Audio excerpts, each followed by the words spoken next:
Aujourd'hui, les mots tels que chlamydia, gonorrhée, herpès, syphilis, ainsi que VIH et sida semblent avoir moins d'impact auprès de notre perception qu'elles pouvaient en avoir au début des années 1980.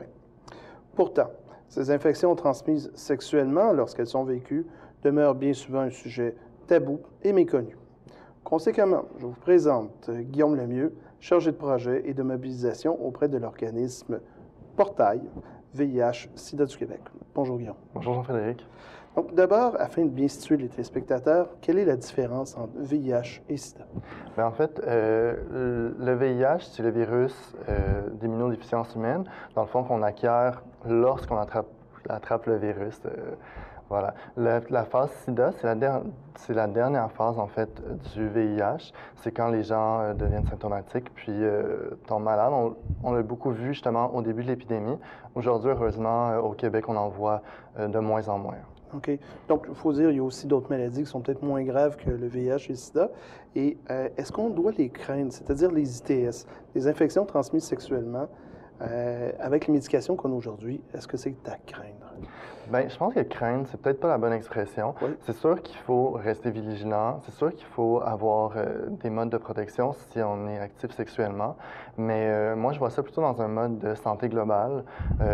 Comme je fais attention à ma santé pour ne pas attraper d'autres infections, je mets en place des méthodes de protection pour ne pas attraper aussi des ITS.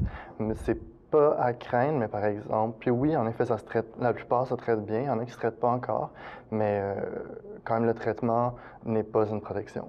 OK. Mais est-ce que c'est cette raison-là pourquoi vous avez fondé et vous mettez en ligne, dans le fond, un portail Internet sur les maladies transmissibles sexuellement, sur le VIH, sur le sida, des informations qui sont certifiées?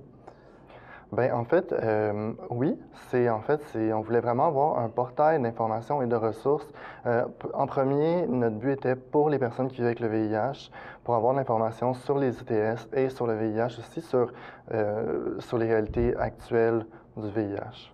OK. C'est quoi le type de contenu qu'on y retrouve? Bon, j'imagine l'ITS ne veut pas le VIH, le sida à ce moment-là. Et à ce moment-là, c'est quoi plus en détail à ça?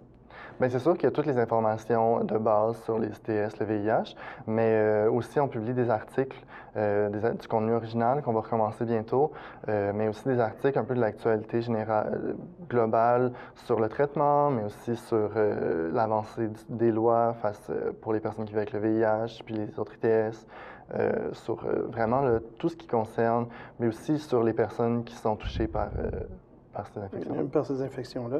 Et on parle aussi que possiblement il y aurait des fausses informations, ce communément appelé des fake news, mais ailleurs que votre portail. Oui, c'est sûr. Pas sur notre site Internet, on laisse faire, on se fait attention.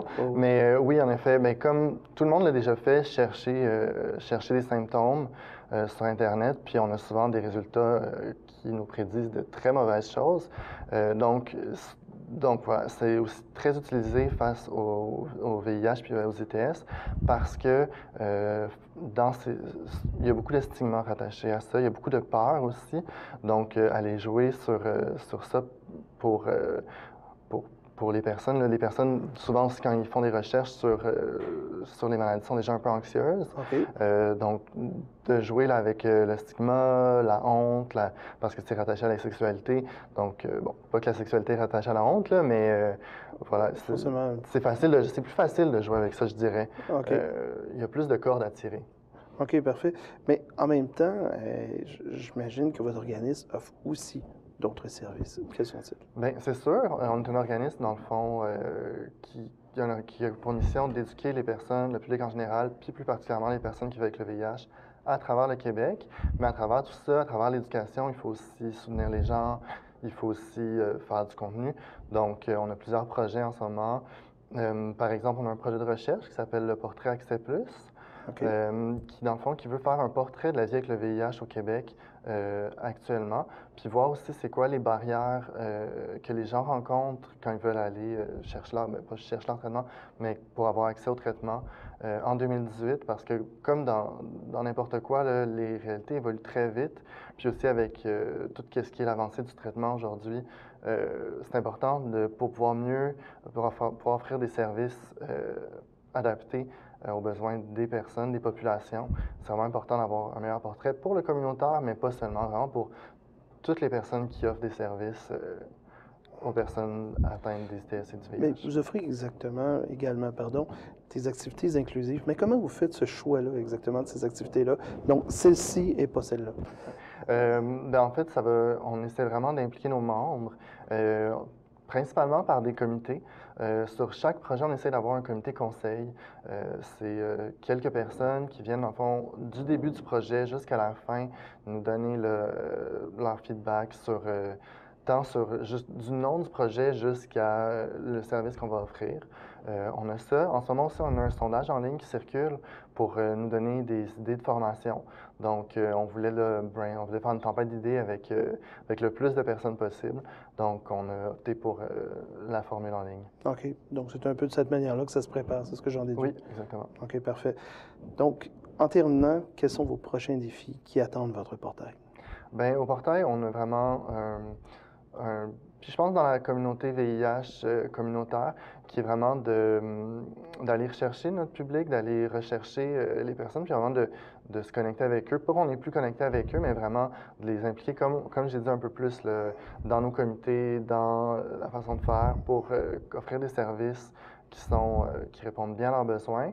Puis aussi, comme dans tout bon milieu communautaire, il y a le financement qui reste un enjeu majeur pour nous avec les coupes qu'il y a eu dernièrement. Est-ce que vous avez des levées de fonds ou à ce moment-là des Oui. campagnes de financement? Oui, on commence notre campagne de financement dans les prochains mois. C'est notre 10e anniversaire au portail, donc on va faire quelque chose d'un peu plus spécial. On a aussi une soirée le 28 novembre, pardon. D'accord. Dans le fond, pour célébrer notre 10e, ça va être aussi une occasion pour nous de récolter des fonds. OK. Donc, j'imagine de cette manière-là qu'on peut s'impliquer au sein de votre organisme. Donc, c'est-à-dire autant en personne et autant au financement. Oui, tout à fait. On est toujours à la recherche de bénévoles aussi. L'implication est vraiment la bienvenue. Puis, plus qu'on est un organisme provincial, il y a des façons de s'impliquer à distance aussi. On offre plein de services en ligne, comme on offre de l'information par courriel, par texto, par chat. Donc, il y a vraiment des façons de s'impliquer. Les façons de s'impliquer partout sont très grandes. Quand même, oui, tout à fait. Bien, écoutez, je vous remercie beaucoup d'être passé à l'émission Autour des Tours et à bientôt. Mais ça fait plaisir. Merci de l'invitation. J'en prie.